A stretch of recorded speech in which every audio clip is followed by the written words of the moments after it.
আমার মির্জাপুরের ভাই বোনেরা, আমি তো আপনাদের ছেলে, আপনাদের পোলা, আপনাদের ভাই।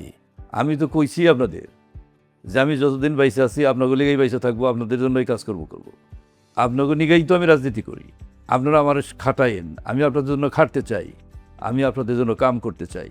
ভিন্ন মতে সহমত। মাননীয় সংসদ সদস্য, আপনি যখন নির্বাচন করলেন, নির্বাচনের আগে আপনার আসনের যারা মানুষ, যারা আপনাকে ভোট দিয়ে নির্বাচিত করেছে, তাদের উদ্দেশ্যে আপনার কোনো কথা মনে আছে যে তাদেরকে আপনি কি বলেছিলেন নির্বাচনের আগে? তাদের কথা মনে আছে, মানে তাদেরকে নিয়েই তো আমি বেঁচে আছি। আমার সেই ভালোবাসার মানুষগুলোকে আমি এক সেকেন্ডের জন্য আমি বলে থাকতে পারি না। তাদের ভিতরে আমি সর্বক্ষণ থাকি। তাদের নিয়ে কবে কখন আমি পান্তা ভাত খেয়েছি, কবে কখন আমি কোন একটা সামাজিক অনুষ্ঠানে বসে ওই অনুষ্ঠানটা উপভোগ করেছি, কখন কোন রাস্তা দিয়ে কিভাবে গ্রামের মানুষগুলোর সঙ্গে আমি হেঁটে চলেছি, সব কিছু আমার হৃদয়ে গাঁথা আছি। বাংলাদেশের নির্বাচনে কতবার আপনি প্রার্থী হিসাবে আপনি যোগদান করেছেন? আমি বাংলাদেশের জাতীয় সংসদ নির্বাচনে 7 বার নির্বাচনে অংশগ্রহণ করেছি। এবার দিয়ে 3 বার হয়েছি। 2007-এ নির্বাচন ছিল জানুয়ারির 22 তারিখ। 11ই জানুয়ারি জরুরি অবস্থা জারি হয়ে নির্বাচনটা বন্ধ হয়ে গেল। 14 তারিখ নির্বাচন কেমন হয়েছে আপনারা জানেন, একতরফা, আমরা নির্বাচনে অংশগ্রহণ করি নাই। 18 সালে নির্বাচনে 6 নভেম্বর আমি জেলখানায় গেলাম। 30 ডিসেম্বর নির্বাচন হলো। আমি 7 ডিসেম্বর জেল থেকে বের হলাম। দল আমাকে নমিনেশন দিল, নির্বাচন করলাম। সেই নির্বাচনটা কেমন হয়েছে আপনারা জানেন, জাগে রাতে নির্বাচন হয়েছে, বিএনপি নেতা কর্মীরা মাঠে থাকতে পারেনি। তারপরেও সকালবেলায় মাত্র 2 ঘন্টা ভোট হয়েছে, সেখানে 88,000 ভোট পেয়েছিলাম। এই যে 88,000 ভোট মানুষ এত কিছুর পরে আমাকে দিয়েছে, সেই মানুষগুলোর কাছে কিন্তু আমি ঋণী। তারা আমাকে ভালোবেসে ভোট দিয়েছে। বিএনপিকে, ধানের শেষকে, আবুল কালাম আজাদ সিদ্দিকীকে ভালোবেসে তারা এত কিছু অতিক্রম করে তারা ভোট কেন্দ্রে গিয়েছে জীবনের ঝুঁকি নিয়ে। সেই মানুষগুলোকে আমি আমার হৃদয়ে গেঁথে রেখেছি এই কারণেই যে আমার জীবনটা ছাত্র জীবন থেকে তাদেরকে নিয়ে। আপনি যখন নির্বাচন করলেন, নির্বাচনের আগে আপনার আসনের যারা মানুষ, যারা আপনাকে ভোট দিয়ে নির্বাচিত করেছে, তাদের উদ্দেশ্যে আপনার কোনো কথা মনে আছে যে তাদেরকে আপনি কি বলেছিলেন নির্বাচনের আগে, যে আপনি যদি বিজয়ী প্রার্থী হন তাদের কাছে কোনো কমিটমেন্ট দিয়েছিলেন? তাদের প্রতিশ্রুতিটা তাদেরকে আমি ভালো রাখার নিশ্চয়তা দিয়েছি, যে আপনাদেরকে ভালো থাকা, ভালো রাখার সর্বোপরি আল্লাহ আছে, তিনি দেখবেন। আমি আপনাদের প্রতিনিধি হিসাবে আমি ভালো রাখার জন্য আমার উদ্যোগ, আমার চেষ্টা সবচেয়ে বেশি থাকবে। এবং আপনাদের এই রাস্তার কথা বললেন, এই মসজিদের কথা বললেন, এই কাজগুলো আপনাদের ভোট যখন আমাকে দায়িত্ব দিবে তখন আপনাদের এই কাজগুলো আমি করার চেষ্টা করব। এবং এই কাজের মধ্য দিয়ে আমি মরে গেলেও যেন আপনারা আমার কথাটা বলেন যে আমাদের এলাকায় এই কাজটা আমাদের কালাম বা আমাদের কালাম ভাই সেই কাজটা করে গিয়েছে। মাননীয় সংসদ সদস্য, আমি যদি আপনাকে প্রশ্ন করি, ঠিক প্রশ্নটা আসলে জানতে চাওয়া, ঠিক যে মুহূর্তে আপনি আসলে নির্বাচনের ফলাফল ঘোষণাটা হচ্ছিল, তখন আপনার আসলে ওই মুহূর্তের অনুভূতিটা কী ছিল, এবং প্রথম আপনি কাকে ফোন করলেন, এবং সবচেয়ে বড় কোন দায়িত্বগুলো আপনার মাথায় ঘুরপাক খাচ্ছিল তখন? চমৎকার একটা প্রশ্ন করেছেন।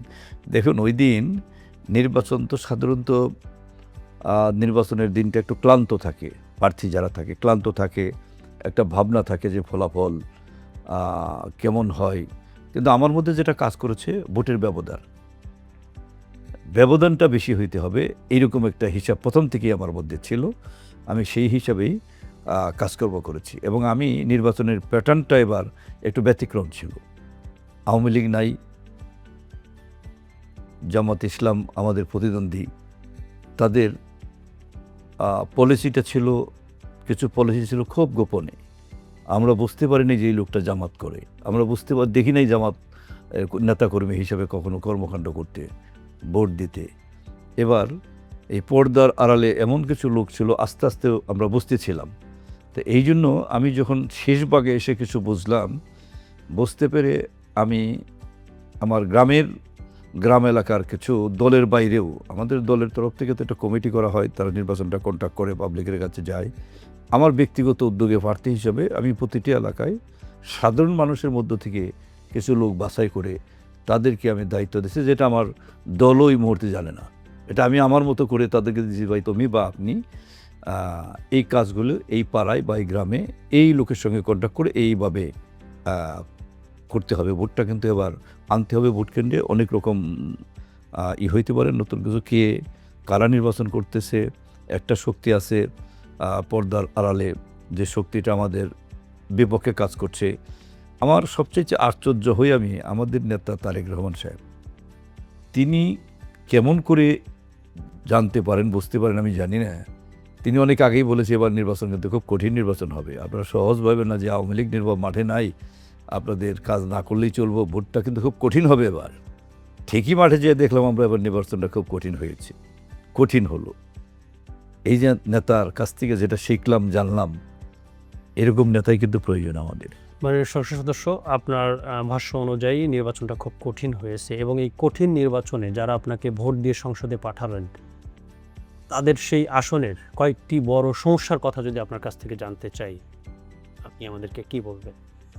বড় সমস্যার মধ্যে এটা সামাজিক বড় একটা সমস্যা আছে, সামাজিকভাবে, যেটা মাদক নিষাদ জাতীয় যুব সমাজ ধ্বংসের দ্বারপ্রান্তে চলে গিয়েছে। এই মাদক, এটা যদি আমরা বন্ধ করতে না পারি, এই মাদকের কারণে, নেশার কারণে অনেক জায়গায় অনেক দুর্ঘটনা ঘটে। তো এইটা একটা সামাজিক ব্যাধি হিসাবে দাঁড়িয়েছে এখন। এটা বড় একটা সমস্যা আমি মনে করি। এই সমস্যাটা দূর করতে হবে। দূর করার জন্য আমাদের সরকারের তরফ থেকেও একটা নির্দেশনা আছে।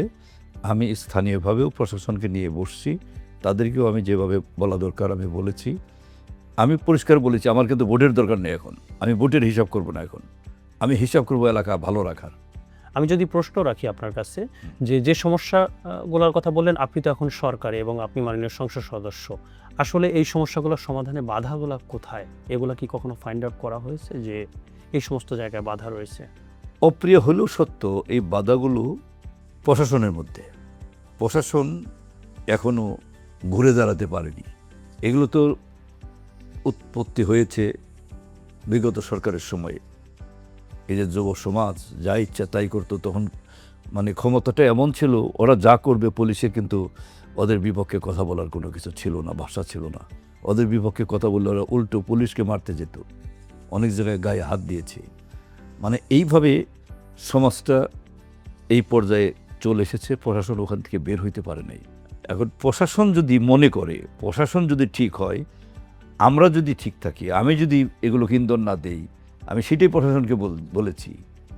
আমার কাছে কোনো ছাড় পাবে না। আমার কোনো আপনজন, আমার ব্লাড কানেকশন কেউ বা আমার দলের যদি কেউ এইরকম অপরাধের সঙ্গে জড়িত থাকে, কোনো অবস্থাতেই কিন্তু আপনারা ছাড় দিবেন না, আমি নিজেও ছাড় দেব না। এই প্রশাসন এবং আপনার অঞ্চলের আসনের যে মানুষ রয়েছে, সাধারণ মানুষ রয়েছে, তাদের মধ্যে তো সমন্বয়টা অনেক গুরুত্বপূর্ণ। এই সমন্বয় তৈরি করতে আপনি মাননীয় সংসদ সদস্য হিসাবে কোনো কৌশল অবলম্বন করছেন? কৌশলের কথা যেটা আপনি বললেন, আমরা সত্যি কথা বলতে কি ওই পর্যায়ে এখনো যেতে পারিনি। নির্বাচনটা 12 তারিখে শেষ হলো, আমরা 17 তারিখে শপথ নিলাম, 12 মার্চ সংসদ শুরু হলো। আমাদের সময়টা কিন্তু খুব কম পেলাম হাতে। এত অল্প সময়ে এই দীর্ঘকালের এই সমস্যাগুলো নিয়ে কাজ করা বা একটা ভালো পর্যায়ে যাওয়া, এটা খুব কঠিন ব্যাপার। পরিকল্পনা আছে, পরিকল্পনা নিয়ে কাজকর্ম করছি। প্রশাসনের সঙ্গে একাধিকবার বসেছি, আমার দলীয় নেতাকর্মীদের সঙ্গে বসেছি, কার কী করা দরকার এগুলো আমরা চক আউট করতেছি, কোথায় কোন কোন এলাকা কী অবস্থা, এগুলো করতেছি। সামনে থেকে আশা করি যে ধাপে ধাপে আমরা। ধন্যবাদ। এই অল্প সময়ের মধ্যে আজকে পর্যন্ত আমরা যতটুকু জানি যে গতকালকে আপনার সংসদে আপনি কথা বলেছেন, খুব সুন্দর কথা বলেছেন আপনার আসনের মানুষ নিয়ে। আমরা যদি আজকের অনুষ্ঠানে আপনার কাছ থেকে জানতে চাই যে এই অল্প দিনের মধ্যে যে কয়েকদিন গেছে, এর মধ্যে আপনার উল্লেখযোগ্য কোনো কাজ সম্পূর্ণ করেছেন বা চলমান রয়েছে, এ ধরনের কোনো উদ্যোগ নিয়ে আমাদের সঙ্গে শেয়ার করবেন কিনা? উল্লেখযোগ্য কর্মকাণ্ডের মধ্যে আমার নির্বাচনী এলাকায় 2টা খাল, একটা খাল উদ্বোধন হয়েছে আর একটা খাল টেন্ডার হয়েছে। এটা আমি যে কোনো সময় দিলে আমি নিজে উদ্বোধন করব। এই 2টা খাল খনন, এটা আমাদের ইশতেহারের মধ্যেও ছিল। এবং একটা টেকনিক্যাল স্কুল, এটাও আমরা জায়গা নির্ধারণ করতেছি, এটা বরাদ্দ হয়ে গেছে, এটাও শুরু হয়ে যাবে। জায়গাটা নির্ধারণ হয়ে গেলে এই উল্লেখযোগ্য 3টি বিষয় আমি আপনাকে বলতে পারি। বরাদ্দ আমরা তো বরাদ্দই জোন বাজেট না হইলে পরে তো কাজকর্ম করার ওইরকম সুযোগ নাই। যেটুকু আরো কিছু কাজ চলমান রয়েছে এবং সেই কথার ধারাবাহিকতায় যদি জানতে চাই মাননীয় সংসদ সদস্য, আপনাকে যদি সংসদে 5 মিনিট সময় দেওয়া হয় আপনার আসনের উন্নয়ন নিয়ে, আপনি আসলে কি ধরনের জিনিসে অগ্রাধিকার দিতে চান বা কোন জিনিসগুলো আপনি সর্বপ্রথম চাইবেন? আমার এলাকাটা নদী, নালা, খাল, বিল এবং গজারির বন বেষ্টিত একটা নির্বাচনী এলাকা মির্জাপুর। এই মির্জাপুর উপজেলার মানচিত্রে যেটা আছে সেটা হলো একদিকে পাহাড়ি অঞ্চল, আরেকদিকে নিচু এলাকা। এই দুইটি এলাকা নিয়ে মির্জাপুর নির্বাচনী এলাকা। এই এলাকার নদী আছে লোহজং নদী, বংশাই নদী, দলেশ্বরী নদী। এই 3টে নদী বেষ্টিত কিন্তু আমাদের নির্বাচনী এলাকা মির্জাপুর। এখানে বেশ কয়েকটা ব্রিজ দরকার। এই ব্রিজগুলো না থাকার কারণে এলাকার মানুষ যোগাযোগের ক্ষেত্রে অনেক কষ্ট পাচ্ছে। স্কুল কলেজের ছেলেমেয়েরা নদীতে যদি ব্রিজ না থাকে তাহলে কষ্টটা কী পরিমাণ নিশ্চয়ই আপনার জীবনে এটা আপনি নিজেও উপলব্ধি করেছেন।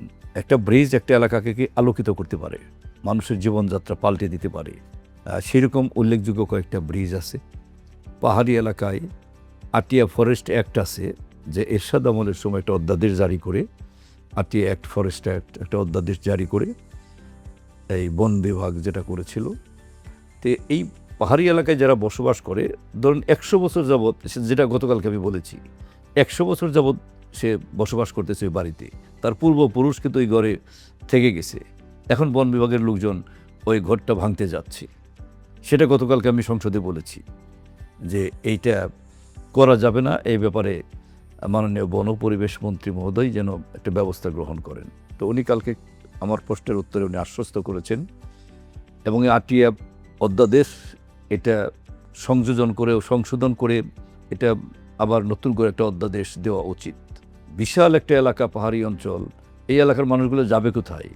তাদের সবাইকে এই আটিয়া অধ্যাদেশের আওতায় এনে ওখান থেকে যদি তাদেরকে তাড়িয়ে দেওয়া হয় ওই রোহিঙ্গাদের মতো, তো ওরা তো রোহিঙ্গা হয়ে যাবে।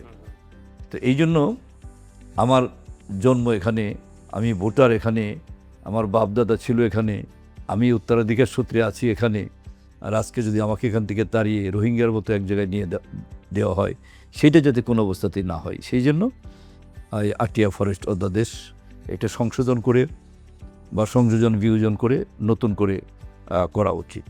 মাননীয় সংসদ সদস্য, অনেক গুরুত্বপূর্ণ আপনি বিষয়গুলো আপনার আসনের মানুষের জন্য চেয়েছেন অলরেডি। আমি এই ধারাবাহিকতায় যদি আরেকটি বিষয় আপনাকে জিজ্ঞেস করি, যে আপনার অঞ্চলে আপনি উল্লেখ করেছেন যে নদীবেষ্টিত এলাকা, এখানে যদি কোনো প্রান্তিক জনগোষ্ঠী থাকে, এবং আছে কিনা আমি জানি না, আপনি নিঃসন্দেহে জানবেন, এবং সেই সাথে প্রান্তিক জনগোষ্ঠী এবং তরুণ প্রজন্ম, তাদের কর্মসংস্থান নিয়ে কোনো চিন্তাভাবনা আছে কিনা, বিশেষ করে মানে তরুণ প্রজন্মের জন্য কোনো বিষয় আছে কিনা? তরুণ প্রজন্মের জন্য আমাদের ইস্তেহারের মধ্যেই কিন্তু আছে তরুণ প্রজন্ম, যুব সমাজকে, বেকার যুবকদেরকে কর্মসংস্থানের ব্যবস্থা করা। যারা বেকার একটা পরিবারকে, মানে বেকার ছেলে একটা পরিবারের জন্য কিন্তু অভিশাপ। বেকার ছেলে কোনো কর্মকাণ্ড না থাকলে সে কিন্তু ভিন্ন পথে চলে যেতে পারে। আর যখন একটা কর্মের মধ্যে থাকে, কর্ম তাকে সুস্থ রাখে, তাকে কিন্তু ভালো রাখার চেষ্টা করে। কর্ম না থাকলেই মাথায় বিভিন্ন রকমের বুদ্ধি আসে, বিভিন্ন কাজ করবো না, কী করবে, ভবঘুরে হয়ে যায়। ওই ভবঘুরে যাতে না হতে পারে, তরুণ সমাজকে আমরা কর্মকাণ্ডের মাধ্যমে যেমন খেলার মাঠে নিতে চাই, খেলোয়াড় বানাতে চাই। প্রতি ইউনিয়নে খেলার মাঠ থাকবে, তারা খেলবে, খেলোয়াড় হিসাবে, পেশাদার খেলোয়াড় হিসাবে তারা গড়ে উঠতে পারে। ভালো খেলোয়াড় কিন্তু পেশাদার খেলোয়াড় হিসাবে তার পরিবারকে কিন্তু সে সচ্ছল করে দিতে পারে। তো এটাও কিন্তু আমাদের মাননীয় প্রধানমন্ত্রী জনাব তারেক রহমান সাহেবের পরিকল্পনা রয়েছে। অপরদিকে স্কুল কলেজে যারা পড়াশোনা করে, MA পাশ করেও কিন্তু কর্মসংস্থান হচ্ছে না, চাকরি পাচ্ছে না। যদি একজন ছাত্র কারিগরি কোনো শিক্ষা থাকে, তার সাধারণ লাইনে লেখাপড়ার পাশাপাশি কারিগরি লাইনে যদি কোনো সার্টিফিকেট থাকে, ওই সার্টিফিকেটের কারণে সে দেশের যে কোনো একটা জায়গায় হয়তো কর্মসংস্থানের ব্যবস্থা পাবে অপরদিকে এখানে ব্যবস্থা না পেলেও দেশের বাইরে কিন্তু ব্যবস্থা পাবে, দেশের বাইরেও যেতে পারবে। দেশের বাইরেও তাদের পাঠানোর জন্য সরকারের তরফ থেকে একটু সুযোগ দেওয়া হবে। মাননীয় সংসদ সদস্য, আমরা আমাদের এই ভিন্নমতের সহমত অনুষ্ঠানের সেটে যদি আপনাকে আগামী 2 বছর পরে আবার এখানে উপস্থিত করি, সেক্ষেত্রে তখন আপনি এই 2 বছরের মধ্যে আপনার অঞ্চলে কী ধরনের চেঞ্জ দেখতে পাচ্ছেন, আপনি কি কল্পনা করতে পারতেছেন? 2 বছরের মধ্যে আপনার এই অনুষ্ঠানের নামটা ভিন্নমতের সহমত, এটা গণতন্ত্রের অন্যতম একটা শব্দ। ভিন্নমতের সহমত, এই শব্দটা কিন্তু চমৎকার শব্দ এবং গণতন্ত্রের একটা উল্লেখযোগ্য, মনে রাখার মতো গণতান্ত্রিক একটি শব্দ এটি। কাজেই 2 বছর পর আমি যদি বেঁচে থাকি, যদি আপনি আমাকে স্মরণ করেন ভিন্নমতের এই সহমত অনুষ্ঠানে আসার, আমি সেদিন হয়তো আমি প্র্যাকটিক্যালি কিছু আপনাকে কাগজে কলমে কিছু দেখাতে চাই যে আমি কতটা পরিবর্তন করতে পেরেছি 2 বছরে, কি করলাম আমি সেটা দেখাতে চাই। রাজনীতির কারণে রাজনীতি করি না, রাজনীতি মনের থেকে করি, মানুষের জন্য করি, দেশের জন্য করি। সেই দেশের জন্য, মানুষের জন্য যে মানুষগুলো আমাকে, ছাত্র সমাজ আমাকে কলেজের বিপি বানিয়েছিল, কৃষক সমাজ আমাকে বিআরডিবির চেয়ারম্যান বানিয়েছিল, আমাকে 3বার মির্জাপুরের মানুষ আমাকে এমপি বানিয়েছে, সেই মানুষগুলোর প্রতি আমার যে দায়িত্ব, কর্তব্য, এটা আমি সেটা যতক্ষণ আমি তাদের জন্য কিছু করতে না পারবো, আমি তাদের কাছে ঋণী হয়ে আছি। আমি কিন্তু ঋণী হয়ে আছি তাদের কাছে। আমি ঋণটা পরিশোধ করব আমার কাজকর্ম দিয়ে। আমি কিন্তু বলেছি যে আমার বাসায় আপনাদের যাইতে কারো পারমিশন লাগবে না। এটা কিন্তু আমার বক্তব্য, আমার চিন্তা চেতনা সবার সামনে আমি কিন্তু তুলে ধরেছি, নির্বাচনের সময়ও এবং সাধারণ সময়েও, যে আমি সাধারণ মধ্যবিত্ত পরিবারের একটা সন্তান। আমি আপনাদের হয়ে কাজকর্ম করব। আপনারা আমাকে এই পর্যায়ে নিয়ে এসেছেন, আমার কাছে যাইতে কারো পারমিশন লাগবে না। আপনারা যে কোনো মানুষ যে কোনো সময় আমার ঘরে ঢুকতে পারবেন, আমার পাশে বসতে পারবেন, আমার সাথে কথা বলতে পারবেন। আমাকে ডাকলে আপনাদের এলাকার প্রয়োজনে যখন ডাকবেন এলাকায় ছুটে আসবো। আমি এইভাবে পথ চলবো আপনাদেরকে নিয়ে। আমি কমিটমেন্ট, তাদের সঙ্গে কমিটমেন্ট করা আমার কাজে, সেইটুকু মাথায় নিয়ে আমি আগামী 2 বছর যেটা আপনি বলছেন, এই 2 বছরে আমি বিশ্বাস করি যে আমার কর্মকাণ্ড হয়তো একটা পার্সেন্টেজ আমাকে অপছন্দ করতে পারে। ওই যে বললাম কিছুক্ষণ আগে, একটা পার্সেন্টেজ আমাকে অপছন্দ করতে পারে যে কালাম ভাই এমপি হয়ে তো তার যন্ত্রণায় আমরা এখন আর ফ্রি এই কাজগুলো আর করতে পারি না, এখন প্রশাসন খুব নড়ে চড়ে বসেছে। হয়তো একটা পার্সেন্টেজ আছে, ওরা আমার বিপক্ষে বলবে, কিন্তু ওদের মা বাবা কিন্তু আমার জন্য দোয়া করবে, এবং সেটাই সবচেয়ে সেটাই আমার জন্য সবচেয়ে বড় পাওয়া বলে আমি মনে করি। মাননীয় সংসদ সদস্য, আপনি যে আপনার অঞ্চলের মানুষের এবং অঞ্চলের উন্নয়নের স্বার্থে যে কমিটমেন্ট এবং যে কথাগুলো বললেন, সেখানে যদি আমার ভিন্নমতের সহমত অনুষ্ঠানের স্বার্থে যদি আমি প্রশ্ন করি যে এই শব্দগুলা বা এই কথাগুলা কি আপনার প্রধান যে প্রতিদ্বন্দ্বী যারা ছিলেন তাদের জন্য? তাদের জন্য, তারাও যদি কখনো আমাকে কোনো কারণে বলে যে আমাদের এলাকায় এই কাজটা করতে হবে, এটা প্রয়োজন, আমি সে অন্য দলের হলেও, আমি একটা রাজনীতি করি, আমার একটা আদর্শ আছে, ওরা একটা রাজনীতি করে, ওদেরও তো একটা আদর্শ আছে। তা না হলে তো একনায়কতন্ত্র হয়ে গেল। আমরা তো একনায়কতন্ত্র এই শব্দটা ব্যবহার করতে চাই না, আমরা গণতান্ত্রিক শব্দটা ব্যবহার করতে চাই। গণতান্ত্রিক ধারাটা বলে যে অনেক দল থাকবে, অনেক নেতা থাকবে, প্রতিদ্বন্দ্বী থাকবে, প্রতিযোগিতা হবে। এটা যদি না থাকে সেখানে ভালো কিছু কিন্তু আশা করা যায় না। এবং যা ইচ্ছা তাই নেতা হবে। তো বলে দিয়েছে সবার উপরে দেশ। সবার উপরে দেশ, আমাদের নেতা বলেছে সবার উপরে বাংলাদেশ। আমি শব্দ ব্যবহার না করে, আমার আবার ব্যবহার না করে, আমরা সবাই আসুন বলি আমাদের বাংলাদেশ। দলকে নয়, ব্যক্তিকে নয়, সবার আগে আমাদের বাংলাদেশকে রাখি। বাংলাদেশকে গড়তে হলে আমরা, আমাদের নেতা স্লোগানও দিয়েছে, করব কাজ, গর্ব দেশ, সবার আগে বাংলাদেশ। ধন্যবাদ মাননীয় সংসদ সদস্য। আমরা অনুষ্ঠানের একেবারে শেষ প্রান্তে, শেষে আমরা আরেকটি বিষয় জানতে চাই যে আপনার প্রধান যে প্রতিদ্বন্দ্বী ছিলেন তাদের সম্পর্কে আমাদেরকে 2 থেকে 3টি ইতিবাচক গুণ আপনি বলবেন কিনা, যেটি উন্নয়নের স্বার্থে, আপনার আসনের স্বার্থে, যেটি আপনি স্বীকার করেন, বা তাদের কোনো গুণ আপনি দেখতে পান কিনা। আসলে তাদের গুণ যেটা আছে, তারা হয়তো পলিসিটা তাদের অন্যরকম, দলের পলিসিগতভাবে তারা করে, তাদের পলিসি একরকম, আমাদের পলিসি একরকম। যেমন তাদের পলিসিটা একদিকে আমি গুণ বলবো, আরেকদিকে ধর্মকে ব্যবহার করা উচিত নয় এটাও আমি বলবো। ধর্মকে ব্যবহার করে রাজনৈতিকভাবে একটা গুণের জায়গায় পৌঁছাতে চাই তারা, কিন্তু এই ধর্মকে ব্যবহার করাটা আমি ব্যক্তিগতভাবে পছন্দ করি না। ধরুন আমি ইমাম সাহেবের পিছনে আমি নামাজ পড়ি, উনি ইমাম, মসজিদের ইমাম, উনি কোন দলের, কোনো দলের হবে না, উনি সবার ইমাম। আমি যখন দেখব উনি একটা দলের পক্ষে কথা বলে, ওই ইমামের প্রতি কিন্তু আমার আস্থা বিশ্বাস রাজনৈতিক কারণে একটু কমে যাবে। রাজনীতি থাকবে রাজনীতির জায়গায়, আমার ইসলাম, আমার ধর্ম, আমার আল্লাহ সবার উপরে থাকবে। আর গুণের কথা যদি বলতে চাই, তারা নড়াচড়া করে দল বেঁধে কয়েকজন একত্র যায়, মানে এটা দেখে যে তারা একটু মাঠে নামছে, কাজকর্ম করতেছে, এক জায়গায় যাচ্ছে, এটা তাদের একটা গোল। ধন্যবাদ। মাননীয় সংসদ সদস্য, আপনি আপনার অঞ্চলের মানুষের এবং দেশের মানুষের ভোট পেয়ে আপনি মাননীয় সংসদ সদস্য হয়েছেন। আপনাকে যদি একজন গণমাধ্যম কর্মীর চেয়ারে বসিয়ে দেওয়া হয়, আপনি একজন সংসদ সদস্য কি প্রশ্ন করতেন আপনার আসন নিয়ে? দেখুন, এই প্রশ্নে আপনি যে প্রশ্নগুলো করতেন, আমি তো এই লাইনে এইভাবেই আমিও প্রশ্ন করতাম। কারণ এখন শুধু চেয়ারটা, আপনি এই চেয়ার আছেন, আমি এই চেয়ারে বসছি, মানে যেভাবে প্রশ্ন আপনি করেছেন আমাকে আপনার জায়গায় থেকে, কিন্তু আমিও এই প্রশ্নগুলোই তো করতাম, দেশ নিয়ে, দেশের মানুষকে নিয়ে। আপনি কি করবেন, কি করছেন, কি করতে পারবেন, কতটা পরিবর্তন আনতে পারবেন, আপনি যেগুলো, আমিও তো এগুলোই করতাম, এগুলোই তো। ধন্যবাদ। মাননীয় সংসদ সদস্য, আপনার আঞ্চলিক ভাষায় আপনার অঞ্চলের মানুষের উদ্দেশ্যে কয়েকটি শব্দ বা বার্তা যদি দিতে চান, একটু ক্যামেরাকে দিয়ে দিবেন, এবং আপনার আঞ্চলিক ভাষায়। আমার মির্জাপুরের ভাই বোনেরা, আমি তো আপনাদের ছেলে, আপনাদের পোলা, আপনাদের ভাই। আমি তো কইছি আপনাদের যে আমি যতদিন বাইসে আছি আপনাকে লিগেই বাইসে থাকবো, আপনাদের জন্যই কাজকর্ম করব।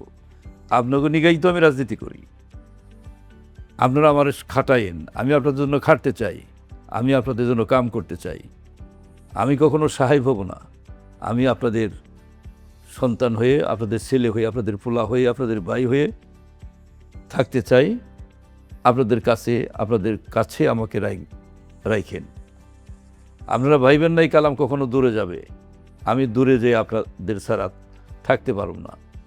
আমি আপনাদের নিয়ে যতদিন আছি, আপনাদের নিয়ে বেঁচে থাকুন এবং আপনাদের নিয়ে কাজকর্ম করুন, এই এলাকার রাস্তা করুন, এই পাহাড় এলাকার মানুষের ভাগ্য বদলানোর চেষ্টা করুন, এই বাজারের পরিবেশটা ভালো করুন, আপনাদের এলাকার ছেলে মেয়েদের স্কুল কলেজের লেখাপড়ার পরিবেশটাকে ভালো করুন, শিক্ষার মান যাতে ভালো হয় এটা আমি করুন। এই আস্থা বিশ্বাস আমার উপর আপনারা রাখবেন। আস্থা বিশ্বাসটা কিন্তু আমার বড় সম্পদ। এই সম্পদের উপর দাঁড়িয়ে আমি ফসল ফলামো, সেই ফসল আমরা সবাই যেন ভোগ করতে পারি। আল্লাহ যেন আমাকে সেই তৌফিক দান করে। আপনারা আমার জন্য দোয়া করবেন। আমার মাথায় আপনাদের থাকলে আমি পারবো আপনাদের জন্য কিছু করতে, ইনশাআল্লাহ।